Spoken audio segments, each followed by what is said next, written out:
This is Dr. Trita Parsi. He is the founder and president of the National Iranian American Council, NIAC, the website naicouncil.org. You can tweet him at tparsi, P-A-R-S-I, or at NIA Council. And Dr. Parsi, welcome back to the program. Thank you so much for having me. It's been a while since we've talked, and you've posted several brilliant articles. There was one over at Common Dreams, I believe it was yesterday, that will Trump kill the Iran nuclear deal this week? If so, the threat of war grows. And then your piece in the American Conservative, America's relationship with Europe, collateral damage if Trump kills the Iran deal. What kind of damage can be done to the United States and to the world? I was going to say world peace, but I think this extends even way beyond that, if Trump blows up the Iran deal? Well, we have to remember what the deal actually achieved and successfully achieved. It took two very bad scenarios off the table. It took the scenario of the Iranians getting a nuclear bomb off the table, and it took the scenario of the United States going to war with Iran off the table.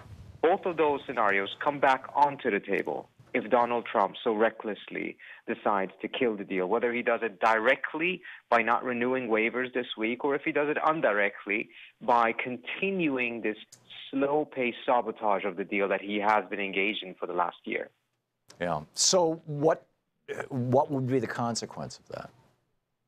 Well, so obviously, if there is a walkout of the deal and he starts to reimpose sanctions on European and other companies that are involved in the Iranian market, the Iranians will likely walk out of the deal. They'll restart other aspects of their program. The pressure for military strikes will grow again, just as it was a couple of years ago when we didn't have this deal.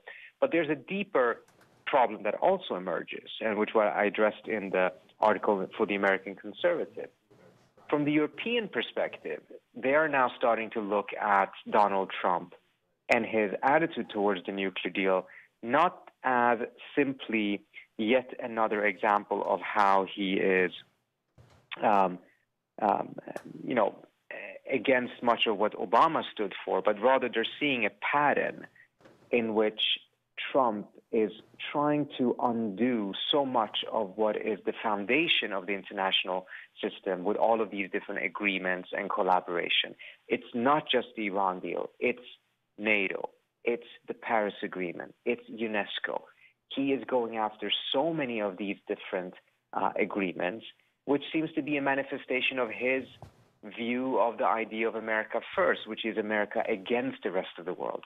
So rather than viewing the United States as a pillar of the global order, the United States is increasingly started to be viewed as a fifth column, seeking that global order's demise.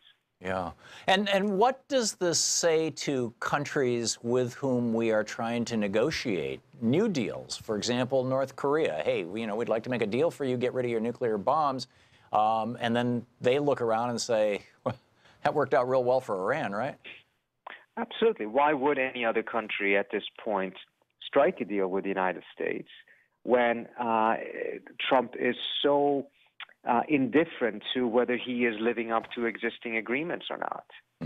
This is going to be a problem that goes beyond, of course, Iran or North Korea, although, of course, the North Korean situation is extremely dangerous and it would be extremely foolish to mess with it.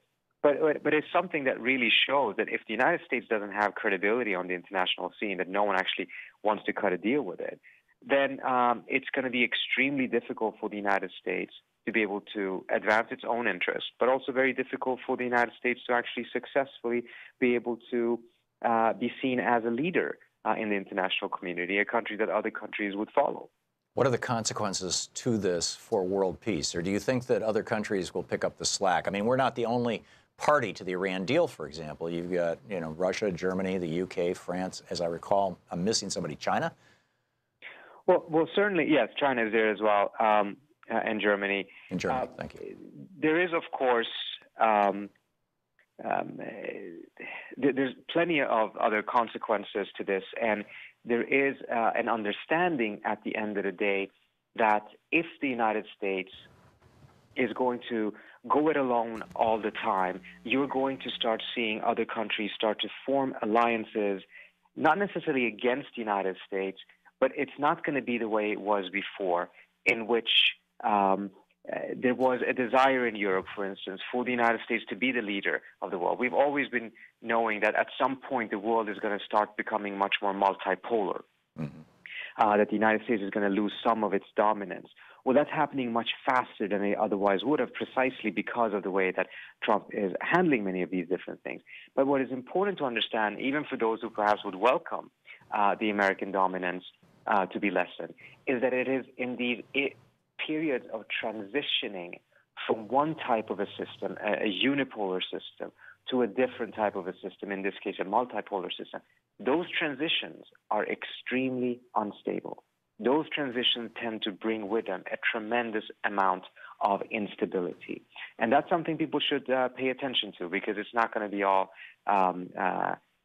particularly pleasant to be able to go through this transition. Yeah. Let's talk about the genesis of this. I mean, we have extremely corrupt, hard right administrations in Israel with Netanyahu and in Saudi Arabia with Prince Mohammed bin Salman, and who both seem to be pushing to basically blow up Iran, if not, broadly speaking, if not the Iran deal to begin with. And then the other variable, it seems, or the other pressure on the Trump administration, was Donald Trump's own rantings on the campaign trail. And those didn't seem, you know, I mean, I was observing the campaign as closely as anybody else. Those didn't seem to be rants that had really any basis in policy other than Barack Obama, the first black man in the White House. Oh my God, that can't be possible. He must have been born in Kenya. Barack Obama negotiated America as part of that deal.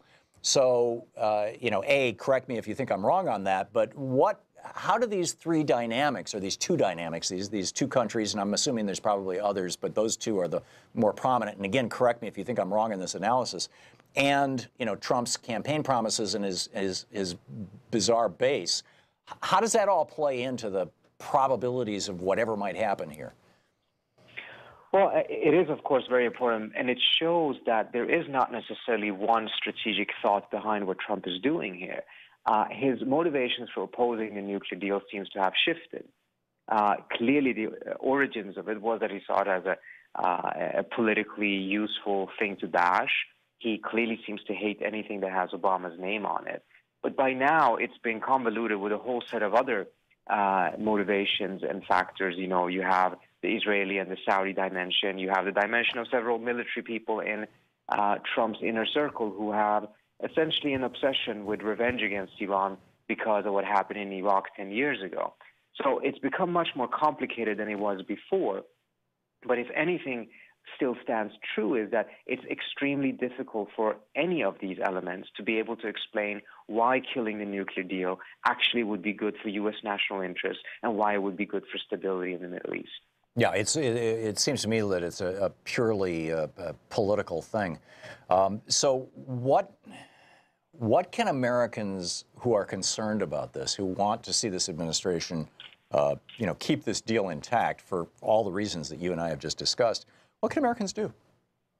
Well, Americans can call their members of Congress and make sure that there is a clear communication to them that the American people do not want to have war in the Middle East again, and if there is a deal that is working, it should be kept. It should not be destroyed simply because of political wins that any specific element would like to see from that. I mean, people are literally playing with the lives of thousands of lives by playing these political games about this nuclear deal. Yeah, I'd say millions. Pressure on Congress is extremely important because Congress knows very well that the anti-war sentiment in the United States is a very potent political force. Yeah. Two quick questions for the last minute and a half we have here. Number one, Iraq is largely, has become essentially an ally of Iran. No? And what does that mean for this deal, and what would that mean for this deal blowing up? Let me just leave it at that and ask you that question. So if this deal were to be blown up by the United States, by Trump, and if this were to lead to a broader confrontation in the region, then certainly the landscape is one that is very complex and not necessarily particularly beneficial to the United States. Iran's influence in Iraq clearly is far greater than America's influence in Iraq. Yet the United States has soldiers there, it has troops there, it has assets and resources there. And one of the things that caused the Obama administration to view any military confrontation with Iran as a very, very negative prospect was precisely because of the very large number of targets the Iranians would have in the region and beyond if this were to lead to a military confrontation. Trump doesn't seem to be fully capable of grasping complex circumstances and mechanisms of that kind. So to him, this might be much easier simply because he doesn't understand it. Yeah, so if it's not a bumper sticker, Trump can't talk about it, or can't grasp it? That's not too far away from reality, I fear. Yeah, this tragically seems to be what Michael Wolff's book is telling us, and what the people in the Trump administration are screaming at us. Although it's not just Trump; it's I mean, it's Bolton, it's all these neocons. I mean, it's quite remarkable. Dr. Trita Parsi, founder and president of the National Iranian American Council, NIAC. The website is niacouncil.org. You can tweet them at NIA Council. Dr. Parsi, it's always great talking with you. I'm always so informed by your perspectives. Thank you so much for being with us. Thank you so much for having me. Great talking.